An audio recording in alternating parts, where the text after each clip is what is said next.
Alors c'est Dan Akil ici en direct de la Luna Festival, Ardèche Luna. Alors un gros big up à tous ceux qui nous écoutent, tous ceux qui sont sur le site, là à tous nos hôtes. Et voilà, on est ici pour un bon 24 heures avec plaisir. On a quel pourcentage de Danakil avec vous deux? Combien sur scène? Là on est 2 sur 10. Voilà, on a un cinquième de l'équipe quoi. Et si mes calculs sont bons, J'étais en train de compter. Voilà. C'est Toi ça. tu chantes et lui il souffle. il souffle au saxophone exactement. Derrière on a 3 cuivres de guitare, clavier, basse, batterie. Voilà, on a un peu une bonne équipe. Là on est dans le tourbus dans lequel vous circulez pas mal en ce moment. Il y a une tournée qui commence à prendre de l'ampleur là vraiment. Il y a une tournée qui démarre en fait par rapport au festival. On sort d'une tournée de club, on a fait 30 concerts en un mois et demi, un super rythme en moins d'un mois et demi. Ça c'était un gros bloc qui s'est terminé mi-avril. On est cool, on s'est bien reposé depuis fin avril on va dire, à tout casser, un bon mois. Et puis là on attaque une belle saison des festivals effectivement. Avec un gros buzz autour de Danakil. Il y en avait déjà un mais là ça prend encore plus d'ampleur depuis quelques mois j'ai l'impression, non? Eh ben écoute, merci, ou je sais pas trop. Nous on a du mal à s'en rendre compte vraiment, en ce moment on a la tête dans le guidon, comme tu disais, on enchaîne un peu les tournées, donc tout va bien en tout cas, ça se passe super bien en live, super réponse du public par rapport à l'album, on est en train de se rendre compte que ça y est, ils connaissent les paroles de l'album qui est sorti il y a 3-4 mois, donc c'est bien, apparemment l'album a plu, donc nous on est super contents par rapport à ça, et voilà, sur la route ça se passe super bien, donc... L'album qui est sorti au printemps c'est le quatrième, il y a eu un live au milieu, le premier date de 2006 et le groupe existe depuis déjà presque 10 ans quand même. C'est ça, en fait, on a fêté nos 10 ans pendant la tournée des clubs voilà, dont parlait Balik il y a 2 minutes. Ça fait voilà, nos 10 ans en mars, fin mars, les dernières fois. Comment vous avez démarré? C'était à Marly-le-Roi. Ouais, on a démarré au lycée de Marly. Donc en fait on s'est connus au lycée de Marly en seconde donc en arrivant et puis c'est en terminale qu'on a commencé à faire quelques répètes dans le local du coin quoi de la ville. Voilà donc on est à peu près tous en tout cas si on n'est pas tous de cette formation dès premiers jours, on était tous dans le même bahut ou le même coin à l'époque. Il y avait disons 2 groupes de reggae.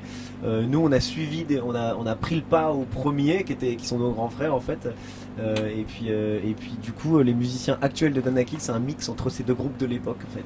Parce que c'était une grande époque pour le reggae français, il y avait énormément de Ouais, à ce moment-là. c'était l'époque, je me souviens, alors les noms, même hors reggae, les noms de cette époque-là des groupes, bon il y avait Sizzla qui commençait à arriver, ça c'était jamaïcain, il y avait Raga Sonic, c'était l'époque où Trio est sorti, Sinsé cartonné, Louise Attaque aussi, ça c'était cartonnait. exactement, c'était l'époque C'était Louise très reggae, Attaque. Louise Attaque. Ouais, non, mais c'est vrai que Non, ça mais- faisait partie des groupes du bahut, quoi. en tout Ouais, cas, à c'est ça. l'époque. Manu Chao à l'époque aussi commençait à vraiment débarquer en Tout seul. force quoi.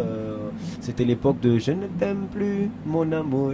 C'était cette chanson-là qu'on entendait partout en boucle. Voilà, c'était cette époque-là. Qu'est-ce que vous avez décidé de faire au départ? Dès le début du reggae avec des paroles sur l'actualité, des paroles plutôt engagées?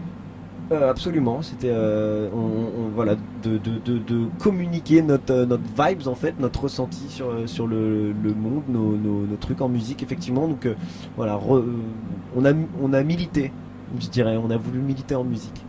Pour la petite histoire, Danakil, c'est pas le nom d'un médicament, c'est un désert en Éthiopie, c'est ça? Ouais, non, le nom faut pas, à ne pas confondre avec Danacol, le yaourt sans cholestérol. Donc c'est bon pour vous aussi, Danacol, mais Danakil est encore meilleur. Danakil, c'est le nom d'un désert en Érythrée, en fait, à la frontière Érythrée-Éthiopie. Et c'est le nom du peuple Afar qui vit là-bas. Donc vous n'êtes pas à 100% reggae, il y a des mélanges aussi qui se font, des touches de hip-hop, Ouais, des bien touches sûr. de ska qui se font aussi.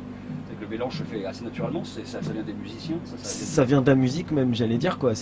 La musique est pas faite pour être cloisonnée malgré. Enfin, c'est l'homme qui cloisonne la musique et qui la catégorise, mais en réalité, elle se mélange d'elle-même entre toutes ses influences. Donc ouais, il y a un petit peu il y a beaucoup de reggae, c'est la dominance. Un petit peu de hip-hop. On a notre guitariste qui est fan de jazz, donc d'une manière ou d'une autre, à un moment, ça doit se ressentir. On a l'autre qui est l'autre guitariste qui est hyper rock, limite ouais métal. Donc lui, tu vas le ressentir aussi dans ses solos à la disto.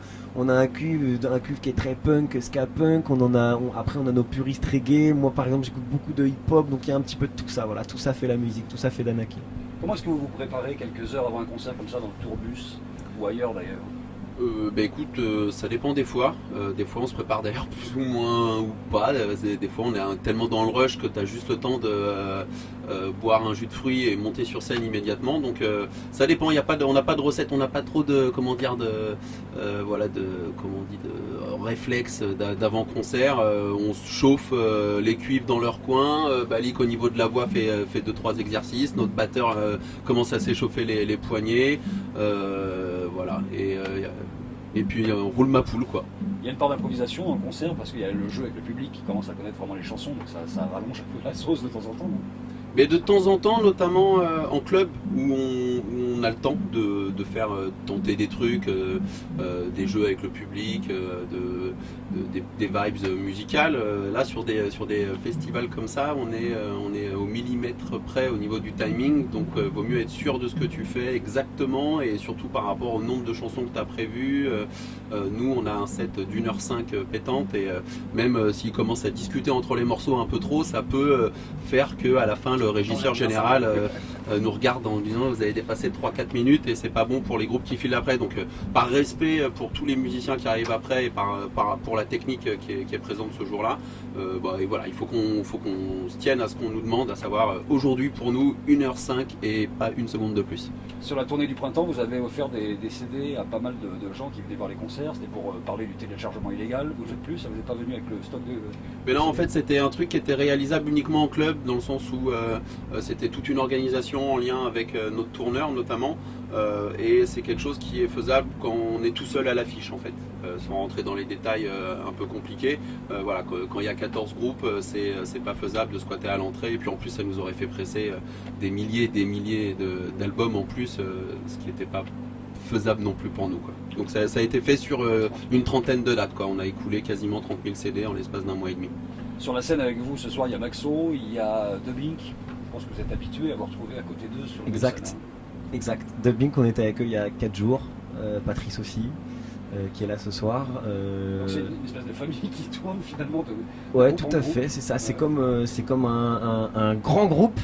Et à l'intérieur, il y a plein de petits groupes. C'est voilà, je sais pas, comme un pays avec plein de petits villages. Je sais pas, on peut faire plein de métaphores, mais ouais, si on se croise souvent, très souvent. Maxon, on l'a vu, on l'avait pas vu depuis un an et demi. Macron, ouais, bien. Macon, je sais qu'on est dans les terres de Mike aussi, chanteur de Sinsemilia, qui produit qui a produit le dernier album de Maxo, qui sera sûrement de passage ce soir. Donc voilà, c'est toute une, comme tu dis, une famille qu'on a plaisir à retrouver à chaque date. Est-ce que tu as déjà pensé à ton petit discours spécial Ardèche ce soir quand tu vas monter sur scène? Pas du tout, je pense pas d'ailleurs que je vais faire un roman sur l'Ardèche. Non, je vais remercier les gens d'être venus comme je le fais souvent, parce que voilà, il y a plein de, il y a d'être venus, comme je dis, soutenir la musique en live, aussi bien les festivals que les artistes, que voilà, toute cette espèce d'activité humaine autour de la musique. Ce soir c'est reggae.